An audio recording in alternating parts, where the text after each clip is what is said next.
Hello everyone, Aaron here doing a tutorial on my Apex Arch installer AppImage I've just created, and I'm going to be posting the code online for people to fork or to contribute to. Currently it's at a working state. I've just put the file online. I'm going to log into my Google account, download it and test it in a virtual machine now that I've currently got open. So just bear with me whilst I get to the virtual machine, wherever it is number 6, number 5. Okay, so I'm going to log into Google. I'm going to download the AppImage, because I can't get my USBs to read on these virtual machines through Hyperland. I've been doing a lot of work recently, so I've actually put my desktop on hold a little bit and just focused on a few applications. Yeah, this is my email. It's got a 2-step form factor on it for all those that would like to try and get into this. It's connected to my phone number, whatnot, you know.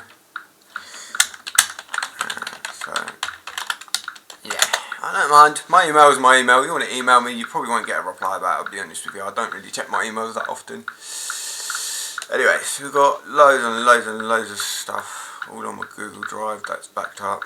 And we've got a new AppImage that I've just uploaded. So it's only 1.1 megabytes, which is funny, because when you look at projects like Calamares or Refractor and other installers, they use a lot of other tools that I don't use, and the main reason I don't use them is because they could potentially break. So anyway, here's the AppImage, and we're going to come off of this now. Come off of this, we're going to load the AppImage, execute it. We're going to get a screen like this. It's going to ask you for your password. You type in your password. Now I've obviously tested this thoroughly to make sure that this works. I wouldn't be making a video right now. Anyway, so we type in the drive. We know that I know that my drive it's going to pop up and say that it's VDA2, because I obviously had a drive set up and I've tested this a few times. So you push OK, then it's going to ask you for SquashFS. Do you want to use the default location, or do you want to input a location of a custom SquashFS that you've downloaded, which is pretty neat. So I'm just going to go with the default, and then we've got a process bar that gets updated with certain commands, and we've also got a log that shows you the updates to the commands. Now I think the colour's a bit weird. It was meant to be green. I did have it white. I changed it a little bit. I might make it black or whatever. There's room for improvement. This is obviously version 1.0. There's no build date because I'm really not going to be sitting there building it 100 times every day or every other day. At the end of the day, the functionality is there. It all works. The code is obviously going to be forkable. You can contribute to it. I'm going to post it on the Pling website as well for others to download it from there. Or you can just compile it yourself. It's written for Arch. I will have a Debian version at some point, although I'm not pushing for it because I don't generally use Debian. I use Arch due to the latest Qt and GTK packages, and being that obviously when you're using the latest Qt and GTK packages you get better performance. If you go on the Qt and GTK website, they'll tell you that the later versions have new enhancements for your CPU or usage and RAM usage and everything else, and obviously the desktops are built off of these libraries, so don't you want to be on the latest and greatest? Now of course, now Arch has also got a flaw where it's a rolling release, but at the end of the day, I'm a tester. I'm using the KD Linux repos right now. I'm on the latest and greatest KD beta. In fact, I was actually going to make a ISO for the beta testers.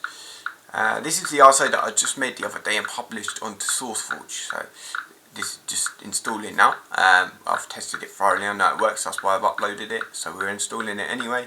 As well as that, yeah, I was going to make the KD dev setup for people, but I got halfway through it, and then obviously I wanted to focus on other things, and I was testing this at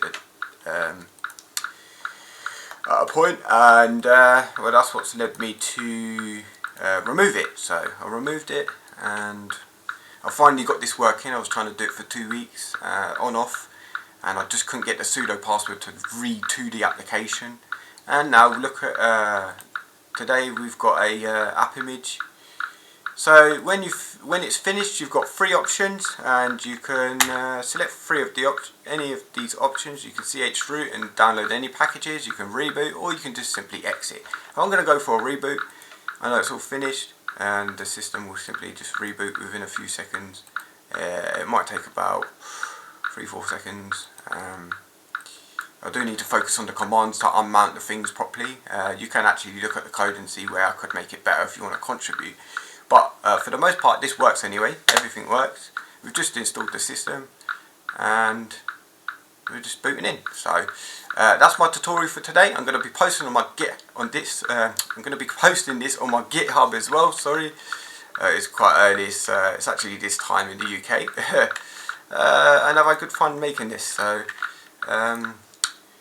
thank you for watching. Hope you enjoyed the video, and it's a bye from me, Aaron. Number 6.